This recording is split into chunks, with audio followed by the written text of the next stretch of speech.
I think part of the problem is that we try to teach. We've always tried to teach math to grade school kids, but we've always done a poor job of it. We've never explained to them why it's important, how it applies in so many different directions, and how this stuff is actually relevant to their life, other than maybe balancing their checkbook when they're Mhm. grown-ups or whatever. But there's way more to it than that. I mean, you things like the mortgage on your house, loans, amortization, uh, you know, investments and return on investment, stuff like that. The world gets a lot more manageable if you understand basic math. And everybody, you can never go to a con, you can never have a talk, you can never write a book or an article without somebody saying, dumb down the math. Nobody wants to hear the math. Mm. And so I think that's where the mistake begins is when people say, leave the math out of us. None of us want to hear that shit. It's like, well, then you need to grow the fuck up because this is how life works, you know? Mm. And I think that's a big part of the problem. So I think Lawrence is right when he says maybe you start with physics instead of biology. But I'd take that one step further and say maybe you should really start with math and teach people to get a good handle on math before you even worry about the rest of it that follows underneath that. But of course, your next step would be physics from there. I mean, I know a lot of math. I'm thinking about my own education there. A lot of math it was used to teach logic, essentially. But how young can you try to teach mathematical logic to a child? I mean, would it be too much? You think in their mind for the topic of that? I mean, one plus one equals two. That's very basic, and that's the kind of math I'm good at. But when you talk about something a bit more complex in math, how young can a child be before he or she can process that? I think in this sense, I think children are probably way better at absorbing it than we give them credit. And you occasionally see cases of it. You get the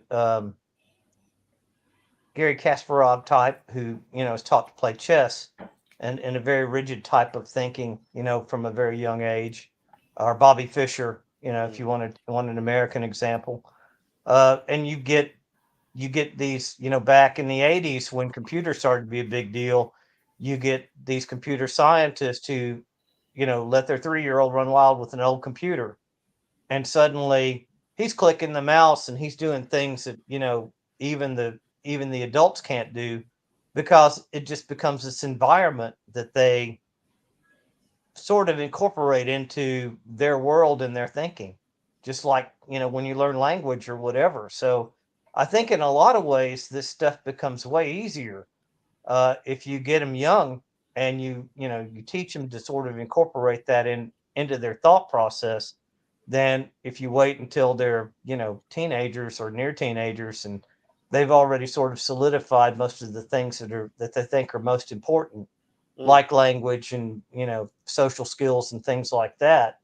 But math was never in that list. So why are you trying to teach this to me now? It's Yeah. obviously a lower priority than all these other things you've already taught me to be good at. Yeah.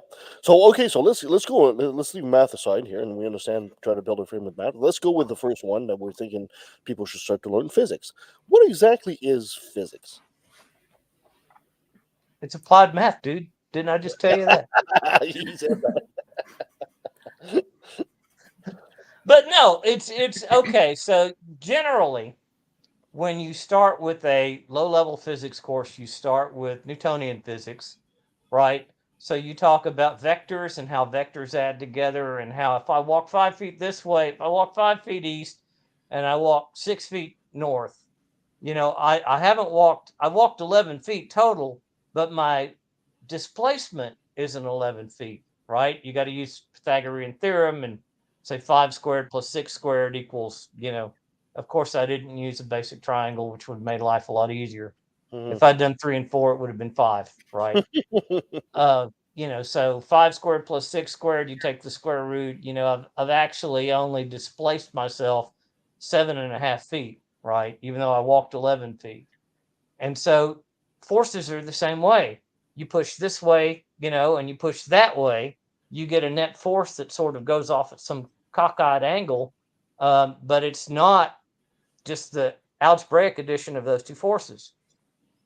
It's more complicated than that. It's not a lot more complicated than that, not if you get used to the ideas behind it. But then that becomes the framework for which you build bridges, launch rockets, throw baseballs, and all that vector analysis becomes very important very quickly. And that is basically what you get in high school physics. Maybe a little bit of Ohm's law thrown in there. Voltage is equal to current times resistance, right? How resistors work, how a basic circuit works. But that's pretty much what you get, in your first year of physics, whether it's high school or your freshman year of college. Uh, and it's already almost kind of like a different way of thinking. The other thing that comes with that is because vectors do go off at weird angles sometimes, you have to break them into components. So that's where your trig comes in, your sine, cosine, and tangent. You don't have to know a lot about it. You just know that if I've got a vector going off at this weird angle, that, the sine of that angle gives me this component in the y direction, and the cosine of that angle gives me the x direction. So I can break it into an x and a y, and I can add it with whatever other vectors I'm trying to throw in there with it. And again, I've got people, in their freshman year of college struggling with this. And for me, that's the kind of thing that, a sixth grader ought to be able to do. For me, it's the next step from adding fractions or something. Yeah. It's very basic. Not everybody's going to agree with that, but so I think I think that's the level you try to get everybody to. I think it's a mistake, when you don't try to get them to that level. I do remember linear algebra, and then they threw in more than two dimensions, and that was, I'll see, and linear algebra becomes very important, when you start talking about relativity. Yeah. Since Kevin threw that out there earlier, because you have to be very competent in that kind of thing, matrix multiplication and stuff like that, to be able to do that kind of stuff. Quantum physics is the same way.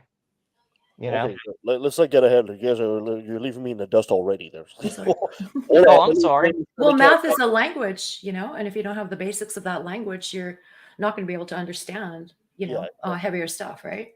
Exactly. So you're right. If you're in grade 12 and you're only learning that, and then you get thrown into that kind of a course, well, it can be somewhat intimidating. Indeed. So going back, just for my little puny brain here, the example of walking 11 feet, but you only actually displace yourself 7.5 feet or something like that. Could you apply that same thing with the amount of energy that was spent? I mean, you spent energy to move 11 feet, but you've only displaced yourself 7 feet. Is there a loss of energy that could be calculated or accounted for,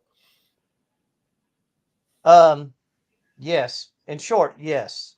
If you're literally walking across the floor, then you feel the energy, if you will, being consumed for every step you take. And so it wouldn't work in that case. If you're working uphill against a gravitational field, then you get into concepts of work, right? And walking across, or let's say rolling, let's say that you're in a cart, right? And rolling across flat ground, assuming that your bearings are frictionless, take little or no energy. But you do have to put in energy to go uphill. So the vector component that goes sideways doesn't cost you anything, but you have to pay the same price for the energy to go up the hill that certain amount of distance, whether you go straight up the hill or whether you go at some angle. And so then you get into questions like basic machines and ramps and how they make the work seem easier because you can apply less force, the shallower the ramp, but the overall work is still the same. You know, if you use a shallow ramp, that's great to roll the barrel up or whatever. But you know, you don't have to push as hard, but you have to push for a much longer distance. So the total amount of work is the same to fight that gravitational field. So yes, there, you know, that already starts to feel like an advanced concept to a lot of people, but that's exactly where this stuff leads to is, you know, there's a component that doesn't cost you anything and there's a component that does cost you something. Mm. And I guess it also this is also why a lot of industries need to apply and study a lot of physics so they can be more efficient in whatever product they're manufacturing. I guess, especially if you're making that card, I guess, right? Because you know that card needs to work so much, and you don't want it to be too heavy or something like that, right? Right. Well, and I always make the joke that, you know, I have a student right now that's dropped out and I'm trying to have a conversation with her about going back to school, you know, and I always make the joke about, you know, of all the things I learned how to problem solve. First and foremost, that's what physics taught me is Mm, how to problem solve. You know, and I couldn't have changed. I've had four major career changes, right? I started out as a research scientist. I became a software engineer. I became a controls engineer. And now I've come back full circle. I'm not a research scientist, but I'm a professor again, right? So I've been through four major career changes, and it's because I know how to solve problems. And so I was telling this young lady who dropped out of school that it's like, you know, because she says this stuff's useless. I'm not going to use this. I'm going to work at my dad's business, and that's all I'm going to do for the rest of my life. And I'm like, look, I've maybe used 40% of everything I've ever learned mm, in college. Maybe in a good day, let's say 40%. The problem is you don't know which 40% you're going to need mm, for whatever problem you run into in life, whatever thing you've got to solve, you know, whatever thing you've got to do. Nuclear physics didn't do a thing to help me be better at writing code. You know, when I became a software developer, but certainly basic problem solving and, you know, logic came into play there. That's another thing, by the way, is if you don't like math, you know, computer programming is really what sort of brought clarity to my way of thinking in a lot of things when I was 18 years old and got a computer. I was a C student in high school. mm, And prior to that, I mean, you know, I was not, you know, you can ask my parents, you know, nobody thought of me as any kind of academic star or anything that anybody that was going to amount to anything. Arguably, I didn't, but that's another conversation. You know, but it was getting that computer over the summer when I graduated high school and was getting ready to go back to college. I went from being a C student in high school physics to being an A student without even trying in intro to physics, you know, when I went to college, which is why I liked physics all of a sudden. And it was because, you know, back then the computer languages were very low level and they were pure logic, if then, and they were math. You know, if you wanted to, you didn't have a, you know, another object you could call to calculate the trajectory of a cannonball or something. You had to write the formulas, the physics formulas, and make sure they were written the right way and work the right way to get that trace across the screen of the cannon firing, you know, across the ground and hitting the target on the other side of the screen or whatever. mm, So all that stuff that was abstract and useless to me in the fall of 1982 suddenly became very real and very concrete things that really meant something by the fall of 1983. mm.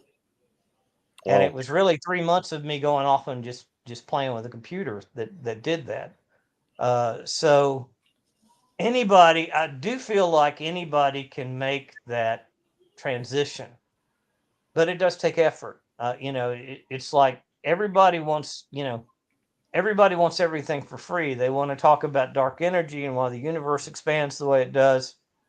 And it's like you've got the pop science answers, you know, that the Michio Kakus of the world give you. But, you know, if you really want to know what's going on, you've got to do the math. You've got to understand the rationale behind why we even think this is happening. Mm, And everybody wants to skip that step, and that's the step that you can't skip. Not if you really want to have an intelligent conversation about it. That reminds me very, very much of what Feinberg was talking about too. Mm, You know, you actually have to. I can't tell you anymore because you won't understand me because you don't understand the language, the math, right? yeah. And you know, he makes it sound so enchanting and fun. You know, like you're doing, Dr. Ben. So yeah, you know. I'm glad to hear I'm doing some good for somebody, and somebody out there agrees with me. Christine, I just had an image here. Dr. Ben was talking about the fall of 1983. I just pictured Dr. Ben in one of those zipper jackets that Michael Jackson had in 1984, doing the moonwalk, explaining physics. Oh, can you picture that? Red Right leather there? pants, you know, Yeah, that's right. I can totally see that now. padded shoulders. All right. Do you really want me to make you laugh now? Well, of course. Okay. Well, I grew up in Memphis, and I was a bit of a rebel. So most everybody in high school, we're all into Michael Jackson, that kind of thing. I was country and western. I wore a Oh, cowboy hat and boots and jeans, and I went the other way to be different. Wow. So hey, this country's still there. I just had my first country show that I saw. Somebody took me to uh God, Chris Stapleton concert. I was I okay, was I was like really impressed actually. It's like I'm not a country fan at all, but it's like I saw that, I said, wow, that was a good show actually. I was actually quite impressed. But anyway, we digress as per usual. That's what we do on the show. well, yeah, of course that's we're talking. That's okay, right? Yeah, exactly. So going back to physics, what else should the average Joe really kind of remember about physics? What should everybody kind of know about it? I mean, I'm not saying like the specifics of Pythagoras or the lever and all that stuff, but what should anybody really understand about physics? Well, a lot of people understand physics to a certain degree. Like it's funny you would bring up levers, right? If you work outside a lot and like you do gardening or something, and you've got a big rock you got to get it out of the ground, you know how a damn lever works. Hmm. You might not be able to express the math, but you have a really good intuitive understanding of how a lever works. And it's when it's the predictive ability. It's when you go, I'm going to need to do this project, and I'm going to need to use a lever to move this robotic arm, and you go, it's going to have to pick up a weight that's heavy. Now the stakes are a lot higher, right? Because you've got a job as a professional, and you're somebody spending hundreds of thousands, if not millions of dollars for you to do this project and develop this robot, Hmm. this robotic arm, for this industry. And if you get this wrong, you got to start over. And you're at $100,000 worth of equipment and time, because you didn't do a simple calculation to figure out that lever arm's too long for the size of the material I'm picking up, or that motor doesn't have the power rating it needs to pick that thing up in the amount of time you're given. Mm, So you have to understand the rules, and you have to understand the parameters. So that can go in a lot of different directions, like the power that you need. That's why everybody should take a physics class. But again, okay, when I do my pro nuclear talks, I say I'm not a shill for the industry, but in this case, I'm shamelessly a shill for physics, right? So I'll own that. Everybody should take a physics class so that they understand basic power, energy requirements, work. You want to build a boat winch to pull your boat up the friggin' ramp. You better be able to do, a couple physics calculations to figure out if I want to get this thing all the way up this hill in less than 30 seconds, mhm, because I don't want to stand there all day to do this, and the boat's going to weigh this much, then I've got to have a motor that can you know, consume this much power. And it can't consume more than that to do the job, because I've only got a 15 amp service at my junction box on the dock. And so the most I can pull is 15 amps. Therefore, the most I can use is about 1,000 watts of power. And therefore, better know something about the efficiency of the motor and that kind of thing. But therefore, if I want this thing to be able to winch this thing up the hill, well, I got a problem. I'm going to have to get either, a second junction box out there that could give me more amperage, or I've got to just, not pull it as far up the hill or whatever, if 30 seconds is really my requirement. Mm. So all of these things are trade-offs, and you've got to know what the requirements are and what the trade-offs are. And, because you can't just go out there and country boy everything. You can, but you might be disappointed if somebody else is paying you to do the job and you promised them, a certain deliverable that you suddenly can't meet because of basic physics regions that Yeah. anybody could have told them that, that had done it before, but they didn't bother to do the math. Mhm. Duct And tape is I good. what was that? I said duct tape is good. I'm That takes kidding. all everything. Tape always works, right? Yeah, I was thinking, what did you say about country boy fixing or something like that? Well, Yeah. Canadians use duct tape, right? Ball bearings and wire gauze. Hadn't you heard? It's all ball bearings and wire gauze. Oh, fantastic! All right, so we had a quick look into physics, and now we said that physics has a tendency to inform chemistry. What exactly does that mean to you? Well, you've got the atomic model, right? And there's a wonderful history in chemistry all by itself, right? You don't necessarily have to be a good physicist to be a good chemist, but you've got the atomic model, and you've got the fact that when you do a reaction, um, this atom's going to attach to this atom, and it's going to give you off this much energy because the binding energy of these two atoms is such and such, and say 1 electron volt, Mhm. just to throw a number out there. And you know that if each one of these reactions give off 1 electron volts of energy, and you do this to 10 to the 26 atoms, you might have real energy here. You might have a heat problem. You better cool this thing down, or you might have a runaway reaction. So there is basic physics even in chemistry that you have to understand. The other thing, of course, is you have to balance equations. So again, you don't get away from the math. You might not do as much math, or you might not do the same kind of math, but you do have to be able to do things like balance equations. One of the nursing instructors came to me and said she was doing a professional development, class in chemistry, and could I help her, learn to balance equations, for chemistry? And I'm like, well, sure. I mean, I would hope somebody, like you could do that without coming to me, but if you need help, then absolutely.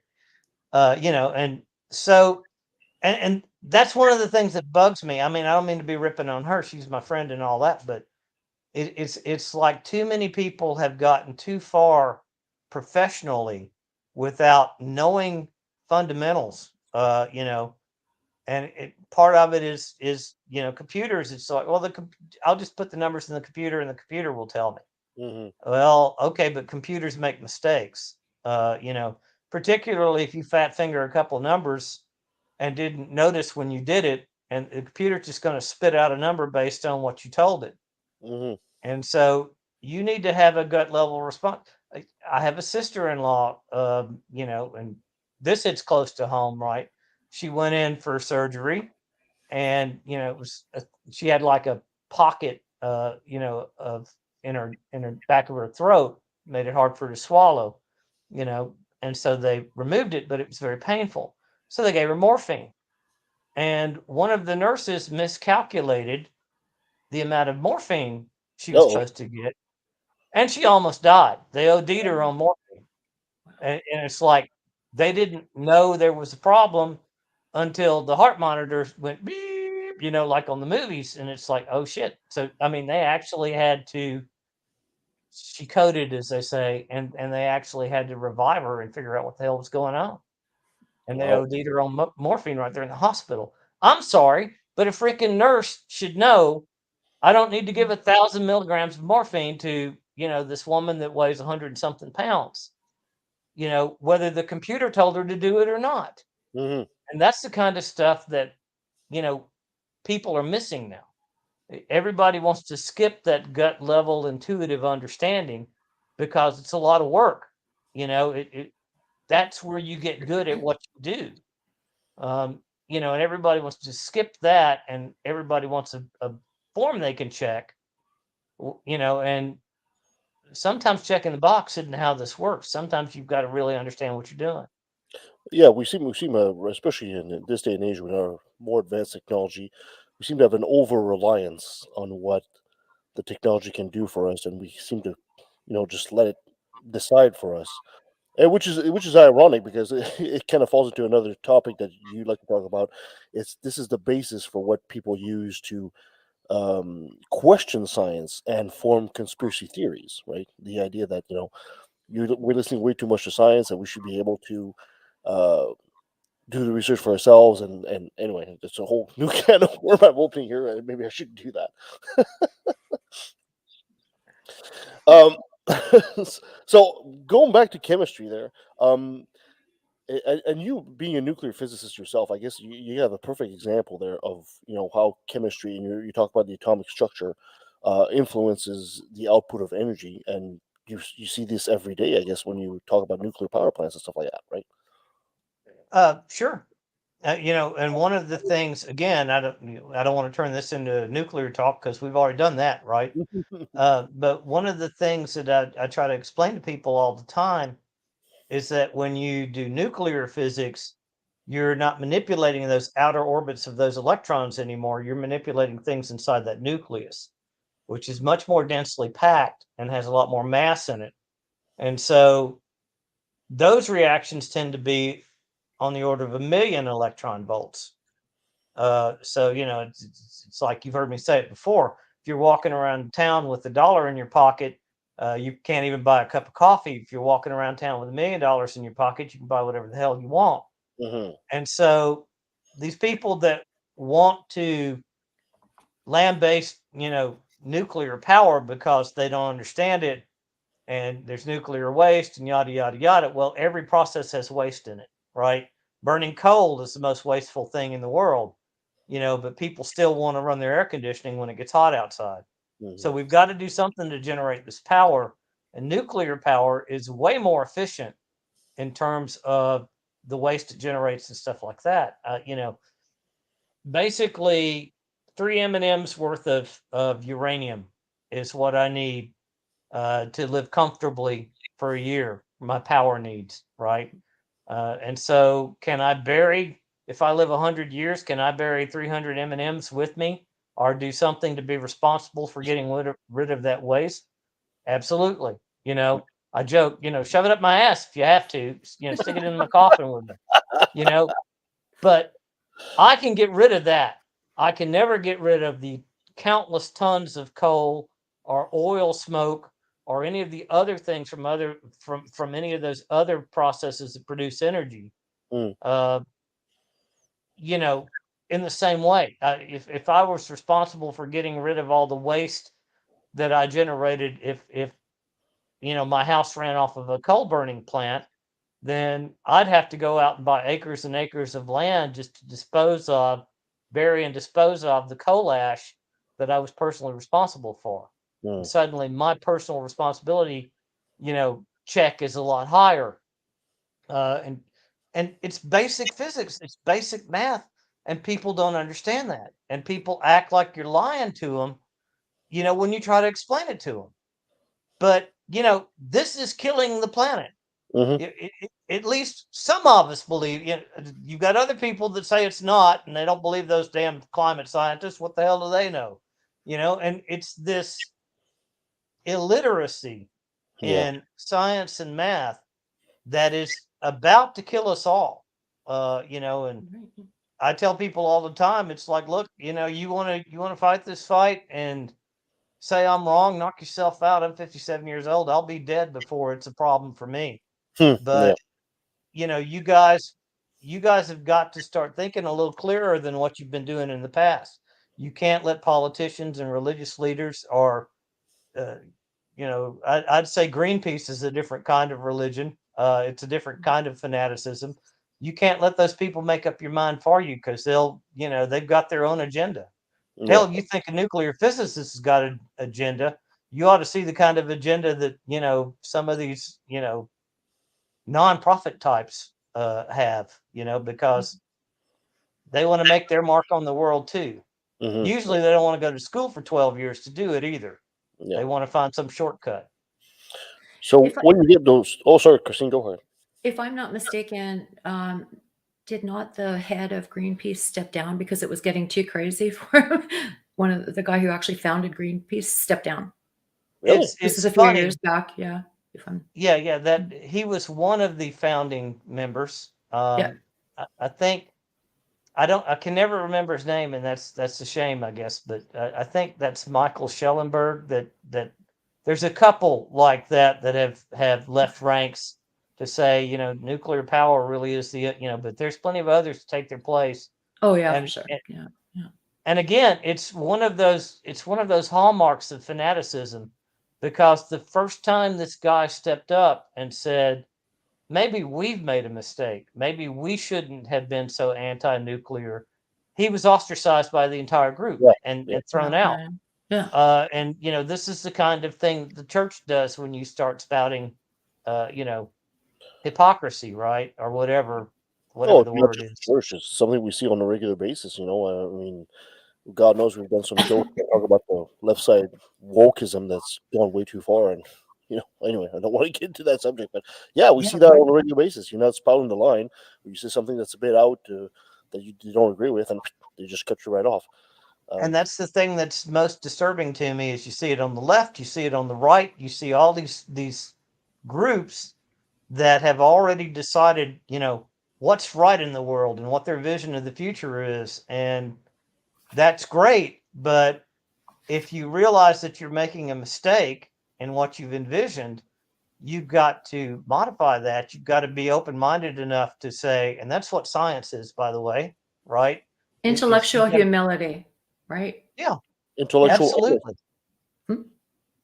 Yeah. Intellectual And, honesty. so you Yes. can't be married to this idea that nuclear power is bad.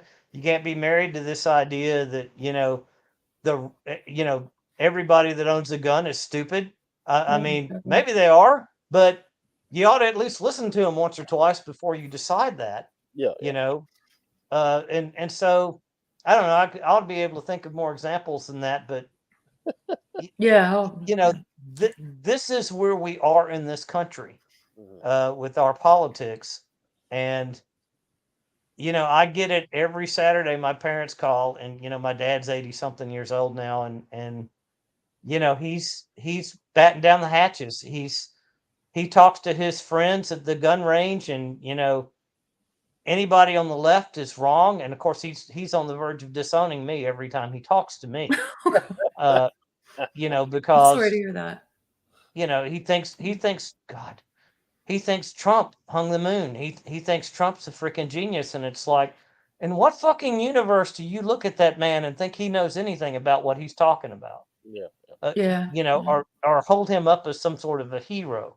I mean, I've never seen anybody, and this goes back to, like, the first time I ever saw him, long before he was talking about running for president. I mean, everything about that man said idiot to me. The first time I ever saw him on The Apprentice, and he's sitting there going, "You're fired," blah blah. I look at Annie. I watched that first show, and I look at Annie, and I go, "You know what? If I worked for that motherfucker, he wouldn't have to tell me I was fired. I, I'd I'd quit. have about 60 seconds with him, and I'd go, you know what? I'm going to make life better for both of us." Yes. Uh, Oh man. All yeah. right. So we made another detour as we usually do. But I just have to say that is sad that your dad and you can't have a conversation about politics without getting that heated, right? Like my Oh, my daughter's I, boyfriend, he's a Trump fan too, but he's also, Canadian, and like, I guess you'd say, He's a uh, Canadian Trump fan. he's a Canadian Trump fan. And Oh he's like, my God. he's I guess he's call him an economic but not a social kind of conservative, right? Yep. And he and I just take shots at one another and laugh our asses off at one another, right? And you know what?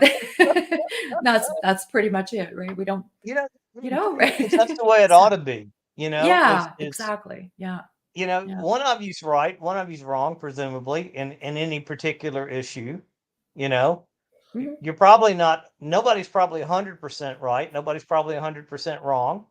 Yeah. Yeah. But you might as well not get upset about it. You can still win your points without coming to blows over it. And I Yeah. have been, it makes me sad in some sense, but I have probably been more disrespectful towards my father, who's, doesn't have that many more years left. Mm. But I've probably been more disrespectful towards him and harsher to him than I have ever been in 50 some odd years, leading up to the Trump era.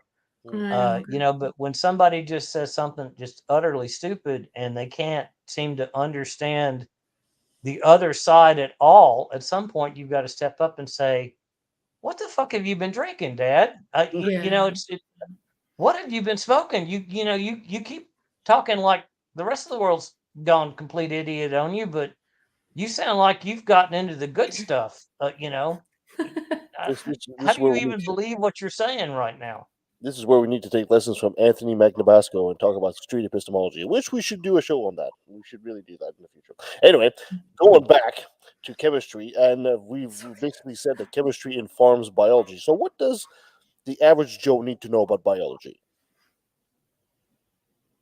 Well, it's funny you should ask that now.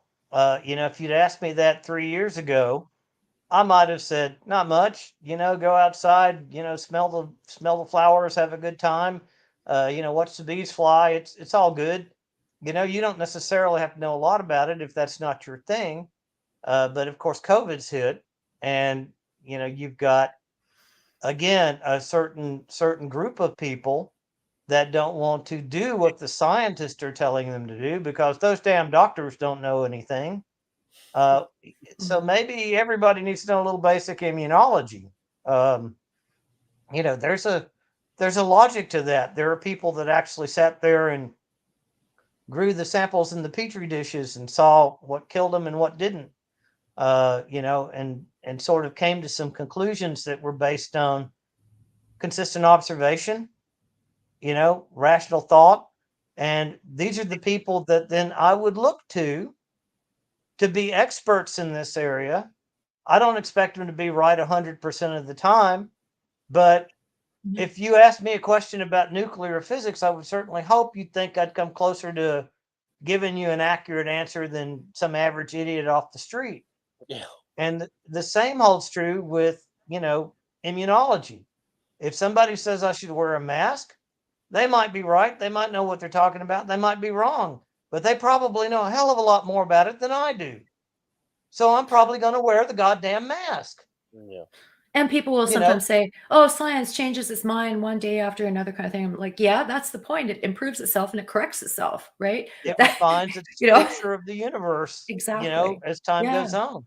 Yeah. Yeah. Another thing we need to Yeah. add to that too: when science is corrected, it's corrected by better science. It's never That's corrected by exactly. scripture. Yeah. It's never It's a corrected by self-correcting. exactly. Yeah. It's Yeah. never, it's never corrected by some predictions for some profit. It's corrected by science. So I think that's Oh, very you don't remember that time that we decided that the Earth really was, Flat. on epicycles in its orbit, and Mhm. we said, "Oh yeah, God really did do that."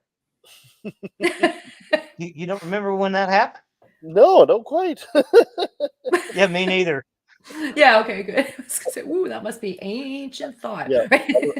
I love that meme. Oh no, you just debunked my scientific theory with your knowledge of the Bible. That's Okay. never ever happened in Yeah, the yeah, history I of don't the remember Bible. that happening either. It's No, it's never happened. Oh, is that from the Bible? Because I was kinda not raised Christian, let's put it that way, so, yeah, Yeah, might have missed that. no, that was epicycles were how they explained retrograde motion Oh, yeah, back okay.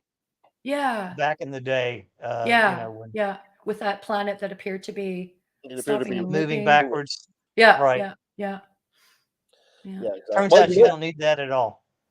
if Yeah. if you have a very limited understanding of the world, and you think the world doesn't move, and you sit flat and you watch the observable data, that theory would make sense in a way, right? It does seem like it's going and going back, and it's like, but once you understand the motion of the planet and the planet that you are on is moving, all of a sudden that just falls apart.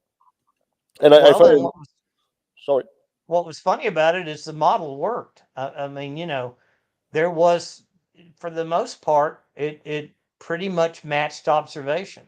So from that point of view, it was, it was scientific and reasonable, Yeah. other than Copernicus comes along and says, well, you don't really need all of that to explain what's happening. What's really happening is this planet's closer to the sun, it's in a faster orbit, and the effect you're seeing is basically the planet that's closer in, passing, and the planet that's not moving as fast, and it looks like it goes backwards a little bit, kind of like two cars passing on the highway. Yeah. It sort of goes backwards when you go by it, but then it starts to move forward again, in the same direction it was going.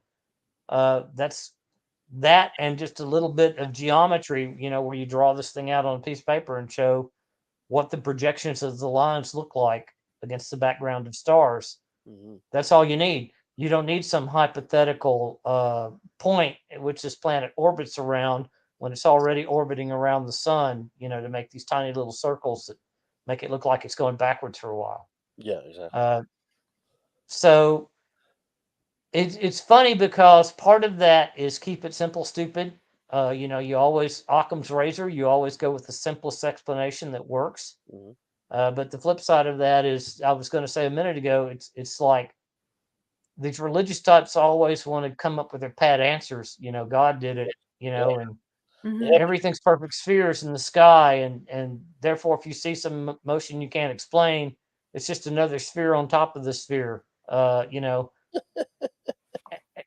it's sort of the same thing, but different, because it's like you get married to one of those simple ideas, and then you literally move heaven and earth to try to hang on to it, Yeah. Yeah. because that's what you've been teaching. Yeah. And Looking for suddenly, confirming evidence, right?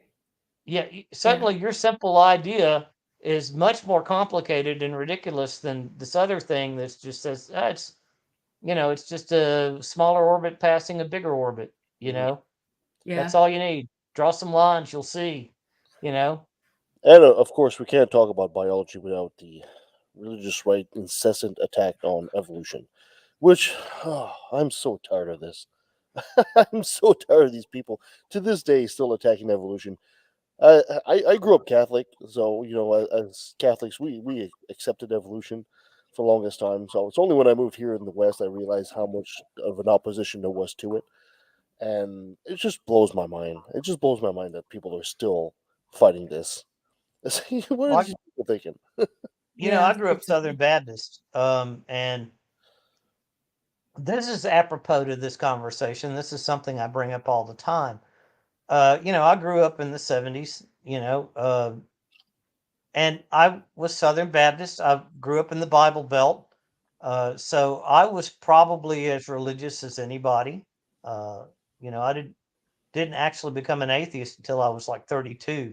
So people always say, "Oh, grad school did it too." No, I was already out of grad school and all of that. You weren't a true Um, believer, blah blah blah. yeah, well, that's Yeah. the yeah. I never had enough faith or whatever. But Yeah. the thing that kind of bugs me about all of this is when I was, let's say, 10, would have been like 1974. When I was 10 and the pastor asked me what I wanted to be when I grow up, I'd say I want to be a scientist. And the pastor would be like, cool, great. That sounds like a wonderful goal for you to work towards. And my fear now is that these people have gone so far in the other direction that another 10-year-old in another church in this day and age would be told that's the devil's work. Don't do Yes, that. And yes, Yeah. we Yeah. don't we didn't used to have that type of mentality, even as deeply religious people. uh you know we weren't having those kinds of reactions to scientists and evolution and all of that. Now we had, you probably don't remember them, but there were these chick publications. They had these Chick tracks. tracks. yeah. Yeah, yeah, yeah. Oh my god, they were Yeah. so fucking horrible. They And of still do course, they them. had them out, all over the, if anybody that wanted them could pick them up, and carry them off. But they are nothing but a study, and they're available on the internet because somebody sent me a link at one Yeah, point. yeah. But they were nothing but a study on disinformation. And this And Yeah. this chick guy was very anti-evolution, and he did a chick track about it. And the funny thing is, some of this stuff was so bad and so easily debunked that some of them they don't even publish anymore or don't even have available on the internet. Hmm. It's like they don't even want to admit they did them, kind of thing. And Isn't that it typical of took religion? Yeah. yeah, Yeah. and so we were sort of taught that evolution was probably a misstep in science, but it would resolve itself eventually, because Hmm. the pursuit of truth will eventually lead you to, down the right path. So people took a more generous approach to it, even if they didn't believe it back Wow. Yeah. then. And it's only recently that these people have taken their sides and dug in their positions and been this extreme about it. Yeah. Uh, at least, I mean, there were always people like that, but not in significant numbers. Now it's like Well, the there was still absolute that. fanatics are running the show. Yeah, there was still that excitement about technology because the moon landing had happened, fairly, you know, Yeah, prior to yeah, that, and and there was like your society was a pro-science society. And then along came the moral majority and started messing things up, and Yes. I would say, right? well, And and yeah, part you're of right. it Things was, have gotten worse. I think part of it was, people were just trying to survive. People were just trying to make a living, and I'm sure the preacher thought, well, if he becomes a scientist, he'll probably make a good living doing that. So he'll Yeah, probably have a good yeah, life doing that, and that's all he cared about, in yeah. some sense. Uh, And So that's correct.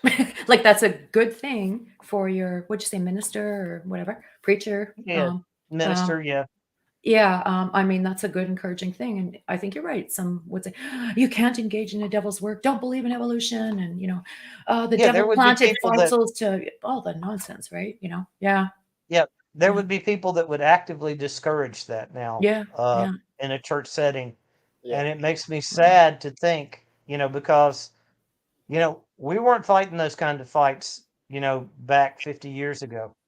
I know. And what So do you think the motivation is? Like, obviously, it's a, you know, well, I guess I know the motivation is to turn, the U.S. into a theocracy, right? Is basically, Well, when you look sorry. at the Discovery Institute, they've outright state it in their plan, that's, yeah, that's clearly what some people want. Yeah, yeah. And And like the I mean, dumbing down of a populace, why? I think uh, if I may interject, I think one of the big reasons is education, and pardon my French here, education will fuck up your religious belief. Right? There's a reason they fight evolution so badly because it's the one scientific theory that really shows that you have no need for a god. Right? Yeah, but you can also say, okay, we don't believe in, evolution or whatever, but you can still, I don't know, separate. I mean, maybe not, but We know more about evolution now as a species than we know about lightning.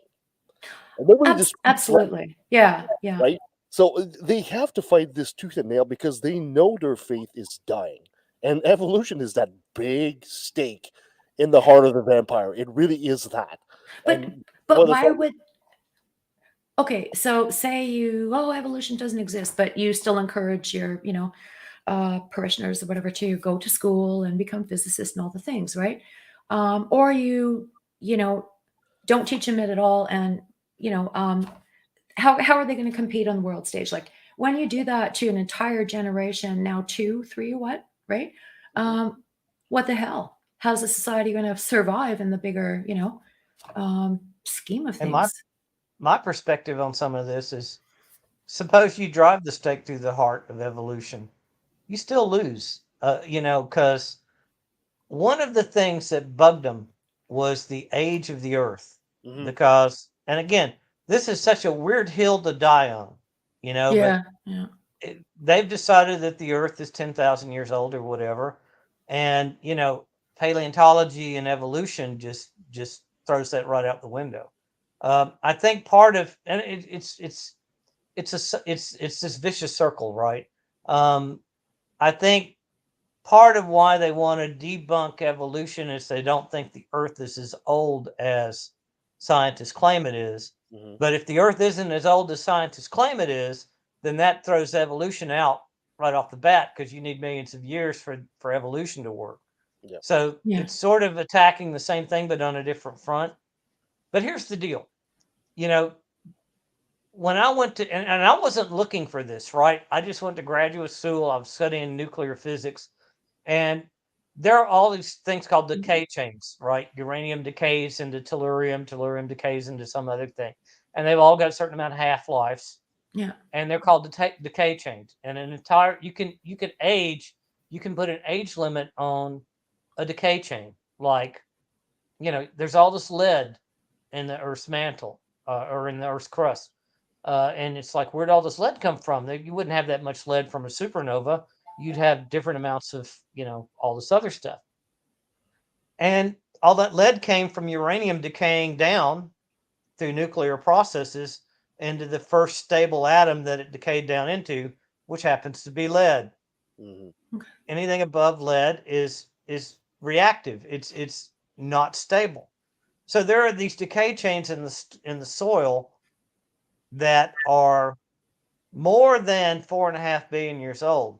There are no decay chains in the soil that accounts for the relative abundances that are less than 4.5 billion years old. This has got nothing to do with evolution. This has got nothing to do with geology. This has got nothing to do with paleontology.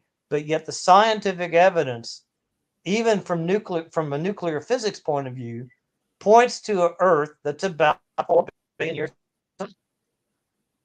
Yeah. Because if we're lesser than that, there would be certain nuclear elements. We're losing. Yeah, We're losing quality. we're losing feed here. You back, Ben? You kind of lost you for a second. I think I'm back. I did sort of hear a stutter, so I stopped ranting for a minute until I heard you guys say something. How much of that did you get? How much of that did you lose? You got to the decay and how much uranium, and then of course it counts for 4.5 billion years, and then you started warbling. So yeah, so there's certain nuclear products that you can make in the lab that don't exist in the soil, and the only reason they don't exist in the soil is because they decayed away a long time ago, and the only thing that explains that is a 4 billion year old Earth. So again, this has nothing to do with paleontology. This has nothing to do with evolution. This is a completely different branch of science that is coming to the same conclusion that these other branches of science have come to. Which is really strong evidence. Are we talking about radiometric dating? Is that what? We are indeed talking about radiometric dating. Yeah. Okay. You're talking to what do you think we're going to be talking about? Of course, we're going to be talking about. Well, I have to say, I was going to ask earlier what the half-life was. Your half-life of uranium was. So that, what is the half-life of uranium? I'm just curious. If I know, I'd have to look it up. Okay. It's on the order of 4 billion years. Okay.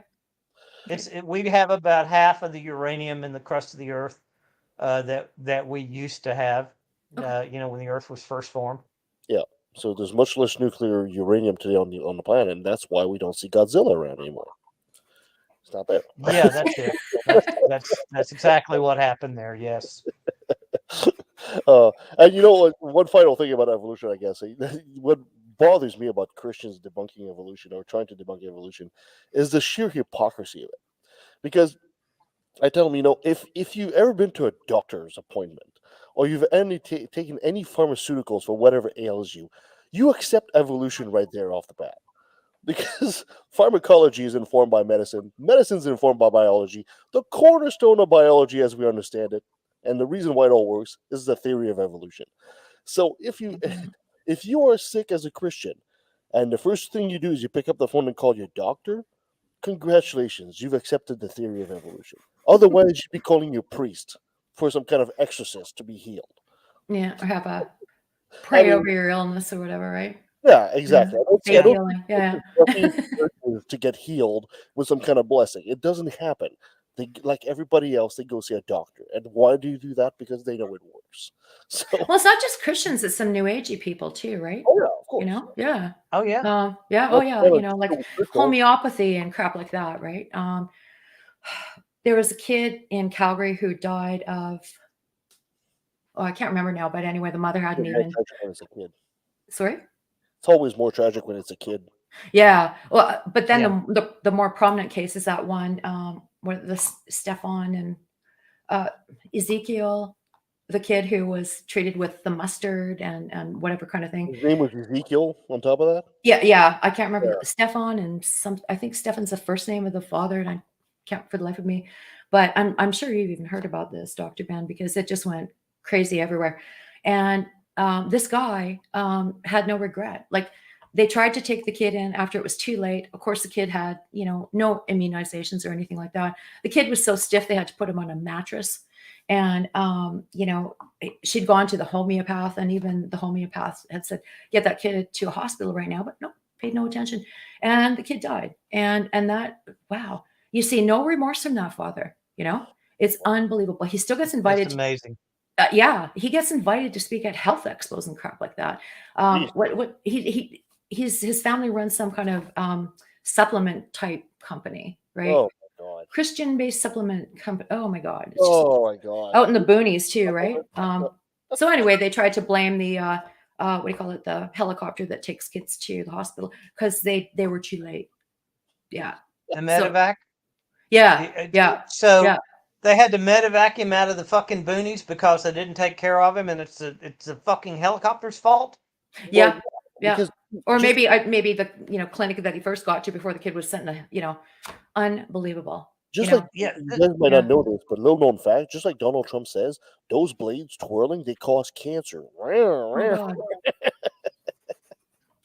Like the I windmill. mean, and Yeah. these are people. I mean, I have absolutely no patience for them. No. Yeah, me too. It's some people. I've gotten to the point. I used to try to talk to these people, and I don't even try to talk to people like that anymore. It's like, you're too stupid to have a conversation with me. Yeah. I'm sorry. I hate to sound arrogant or whatever, but it's like the investment of time it's going to take for me to even try to make a little bit of sense to you is just not worth it to me. Mm. I have other people that want to learn things, and I'm going to go talk to them now. And clearly they know, wouldn't listen anyway. Actually, there's that casino in Calgary, the Gray Eagle, and they were going to hold they did hold the Health and Wellness Expo. And, people were saying, you can't have this guy as a guest. And the Health and Wealth Expo, or whatever you call it, health and body, mind, health and body thing, right? Right. They kept him on the roster, but it was a casino that said, no, we can't have this guy here. We won't let him speak here because he's full of shit, right? Yeah. Like, good for the casino. Yeah. And then, of course, Well, enough people were pissed off. somebody went, cancel culture. Yeah. Well, I'm not a big fan of censorship, but I mean, it is out of control. And I think social media is to be blamed for a lot of it. There's a world of people that just want to say ridiculous things to get attention, and now they have a place where they can do it, and it's all they wanted. Yeah, exactly. Yeah, and his big thing is parental rights, blah blah blah. You can the right to not vaccinate your children and put mustard whatever on them, and right to kill your own children. That's really nice. Well, at least if it was Yeah. Dijon. Yeah, I'm so sick of that. Right, parental rights and no regard to parental responsibilities. That just pisses me off. The two go hand in hand, and if you're going to talk about one, then you better bloody well talk about the other one too. Don't kill your kids. Absolutely. Pretty basic. Yeah. Well, One and, last thing. and again, back in the 70s, that was a non-issue. Yeah. If somebody said, take your kid to the doctor, don't be stupid, then you took your kid to the doctor, you had him taken away by DSS or whoever. Yeah. This wasn't somebody's right to just, freaking murder their children. Yeah. Which, of course, Yeah. is ironic because child abuse was a lot worse back then. Yeah. People didn't want to get involved in that, but Yeah. if your kid's sick, take them to a doctor. Somebody's going to tell you to do that, and if you don't do that, then the police are going to show up and take your kid away. That's the way that worked back in the 70s. That was Yeah, the and expectation. I don't remember anybody opting out of immunizations unless they had a really damn good reason. No religious crap, If they were, I don't know, allergic to eggs or something like that, right? Hence herd immunity. And we didn't, consider it our right to get vaccinated or not. It was our social responsibility as a society, You're going Different to put your kid in perspective, right? public school, then he's going to have to be vaccinated. Exactly. Period. Yeah. Yeah. There's, Yeah. there's no discussion here. Oh, he's Mhm. allergic. Okay, we understand why you're not going to get vaccinated. But Yeah. yeah, other than Yeah. that, there's no Or you're a kid discussion. going through chemo or something like that, right? Yeah, Yeah. Yeah. yeah. Like you One say, last, you better have a damn good reason to not do it. Yeah. Religion or your whatever, woo beliefs. Sorry, homeopathy yeah, is not going to cut it. That, And your yeah. church Yeah. minister wouldn't have backed you up on that either. If you'd said, "Oh, God said, vaccines are evil, therefore I'm not," my church pastor would have been, "Have you lost your mind?" Yeah. I bet it. No. Yeah. Yeah. Yeah. We live in the real world here, dude. Go get your kid vaccinated. Good. So Yeah. again, Yeah. this is something. These are people trying to make some sort of stand on principle. That is a Mhm. horrible principle to be trying to make a stand on. And Well, it's an outright the only lie, thing you know? they would have been a fucking kook, back in the day to Yeah. even talk that way. yeah. But now they have a circle of people around them that are willing to support them, and therefore they get away with it. But Mhm. Yeah. there's something to be said for the establishment sometimes too, I guess, hmm because that True. wasn't the Yeah. way the establishment thought back then. One Yeah. last thing I Yeah. talk to you. I got to ask you, Dr. Ben, before we let you go there. I got to ask you about special relativity and relativity. What does that exactly mean to an idiot like me? What should I know about Einstein's theory of relativity? Oh my goodness. All Was that right. too big of a question? So, pardon me. Was that too big of a question? Well, if you're trying to wrap it up in 5 minutes, I'd say it's too big of a question. But it's Sunday. I'm hanging out. I don't care.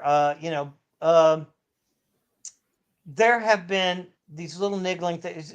It kind of goes back to this refinement of science thing, right?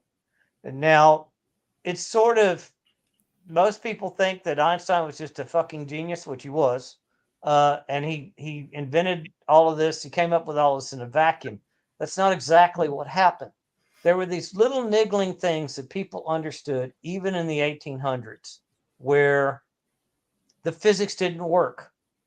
If something was going too fast, or it was mostly with electric fields and things like that, or moving particles. But if things were going too fast, then suddenly the rules didn't work the same way anymore, and nobody understood why. And so they were like, "Huh." And so one of the things that you are first taught in physics, in special relativity, is the gamma function, which is a math function that modifies how time moves based on how fast you're going. And everybody thinks that Einstein came up with that. No, it's called the Lorentz constant, or it's called the Lorentz factor, because there was a fellow named Lorentz before Einstein that said, I have to put this correction in my math for the physics to work, for it to actually model. I don't know why this correction's got to be there, but it's got to be in the math for the model to actually work with observation. And so it was things like this that Einstein looked at and said, what's really going on here? And so in 1905, he came up with the idea of special relativity, which is the faster things move, the more time slows down and lengths contract. And so time and space aren't what you think they are. Now, you say that's really trippy and non-intuitive. Exactly that, actually. Well, I use the word trippy all the time. It's funny you should use it because so I was telling Kevin before we started that I've been taking another run at general relativity, and of course it hurts my brain too. So it's trippy to me, uh, you know. But he basically said, well, if you think the speed of light is a constant, uh, you know, as you speed up, the reason that you still measure light to be moving at the same speed, no matter what frame you're in, is because time and space bend so that you always measure the speed of light to be 10 to the 8th meters per second. and you go, okay, that's trippy. We're back to that. That's trippy. Why is that? Well, doesn't matter why. This is this is what's happening, and it's not intuitive, because we've moved physics beyond intuition now.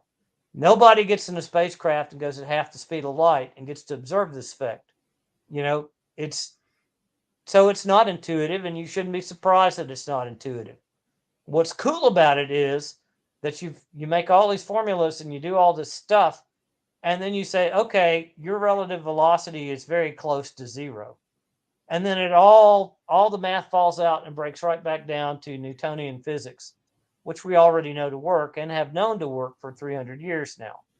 So that's one of those things that now have become sort of a what's the word I'm looking for? Keystone, if you will, to modern physics, is that idea that it's okay for you to try to understand what's going on at the very large scale, or at the very fast scale, or at the microscopic scale if you're talking about quantum physics, but the math had better break back down to what you understand at the scales where all the stuff's easily measured and easily understandable. Uh, I can't think of the name of that. It's the principle of correspondence. Mm. And so that's one of those things you require from a modern theory. And it was basically Einstein that sort of led the charge on that. So the correspondence principle holds true there. Now, the other thing is 10 years later, he comes out with the theory of general relativity, which also has to do with bending space and time.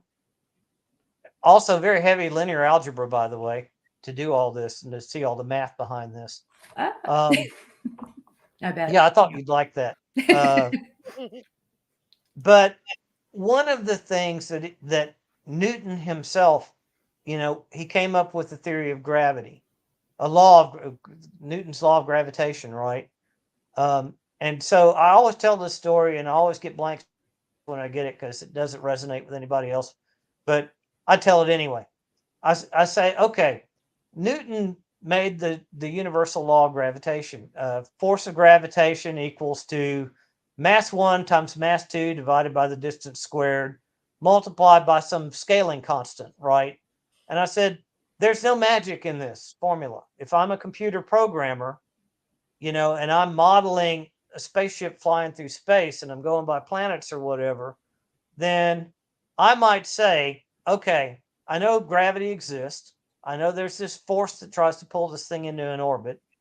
And I say, well, obviously, I don't know any physics, but obviously I would expect the mass of the planet to have an impact on how much pull this thing has.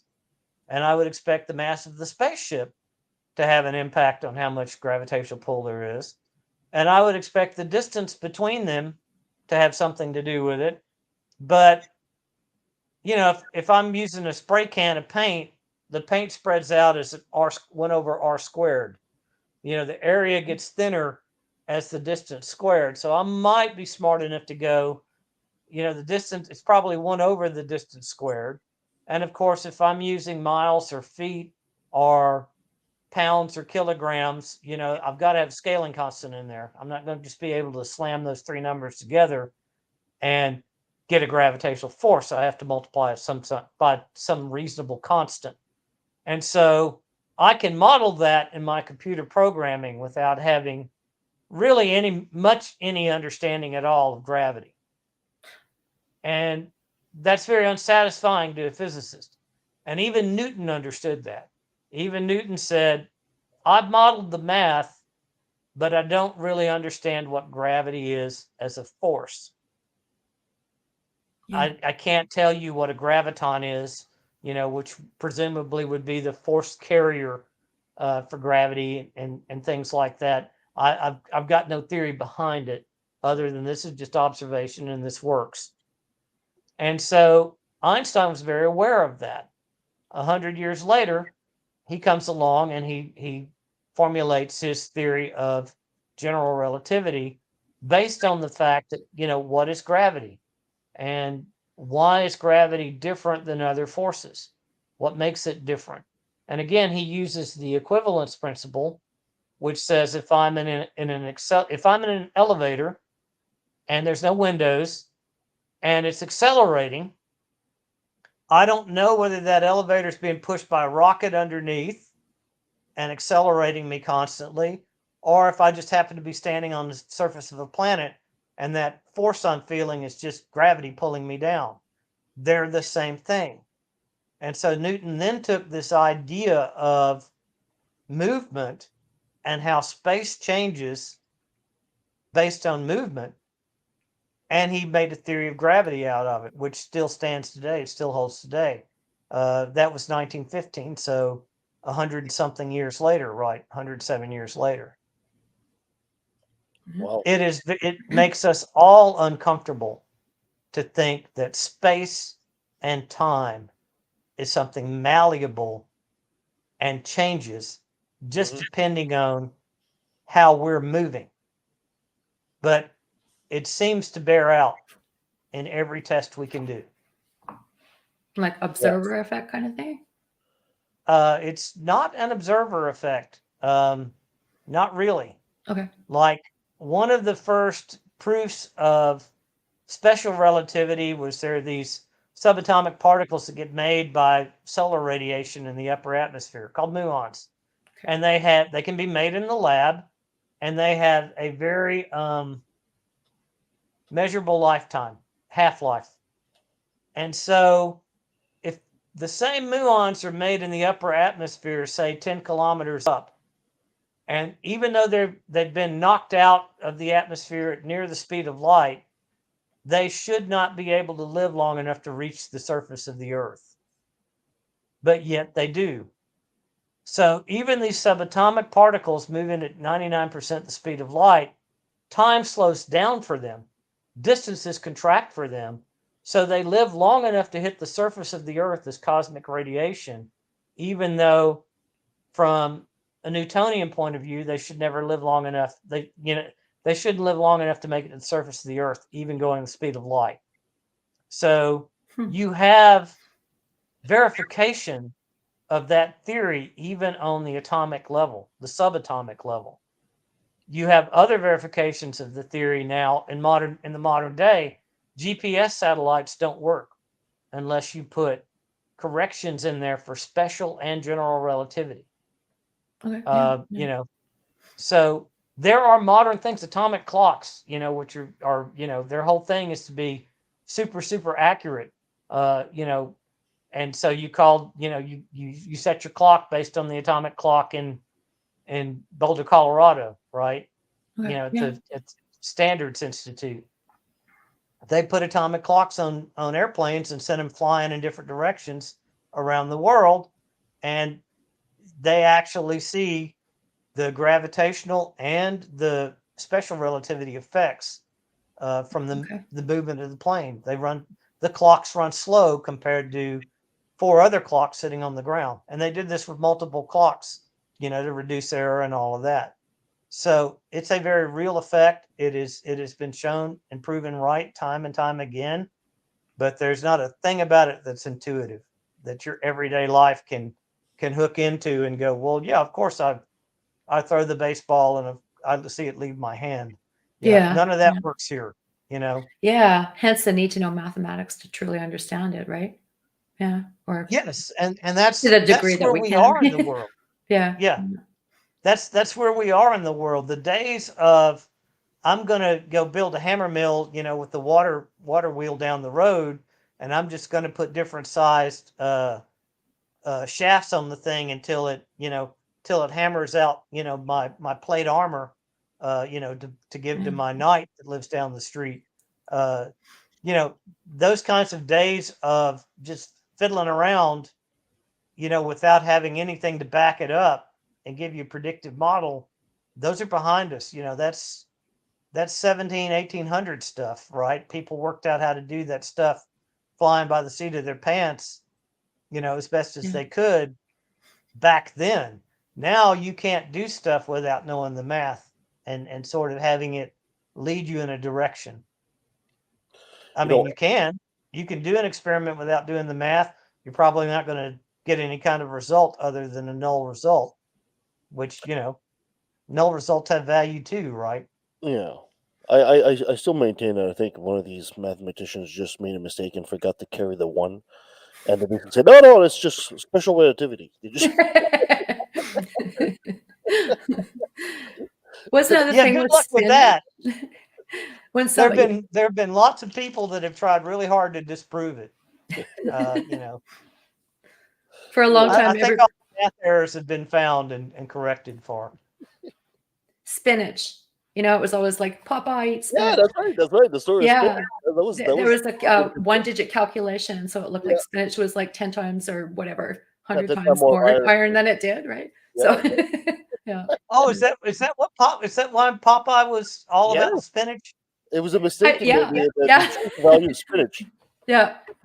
It was like a calculation mistake, and that's what gave rise to Popeye and everything, right? So, I Yeah. thought it was all just, they're trying to get you to eat your vegetables, well, because it they're good for became you. that, and we can argue that it kind of became a good thing in a way, right? How many kids Yeah. begrudgingly ate their spinach because of Popeye, but Well, I mean, religion is like that. There are a lot of good things that have come from religion, even if the premises are absolute nonsense. yeah, I would say religious people. I don't know about religion. I think it's well, I Well, mean, fundamentally I bad. think it encouraged us to work together as a society and do things collectively, Yeah, which led to a lot of advancements. yeah, I mean, that's yeah, true. we Love can, thy neighbor's not a bad thing. Well, absolutely Again, you not. don't Yeah. necessarily have to have religion to adhere to that. Yeah. Yeah. But I think I think it had the potential. I wasn't there. I'm not that old, but I think it had the potential of taking a lot of brutish people and sort of civilizing them in ways that they might not have otherwise been civilized if it wasn't for I, religion. but I don't.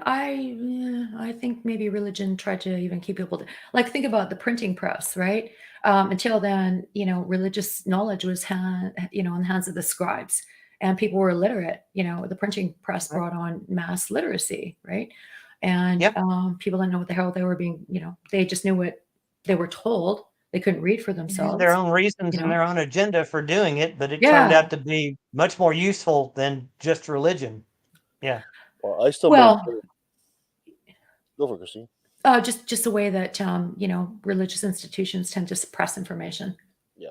Yeah, Well, I yeah. still maintain that the passage in Ezekiel that talks about her lovers being hung like donkeys gave rise to Pornhub, and that was the perfect story for that.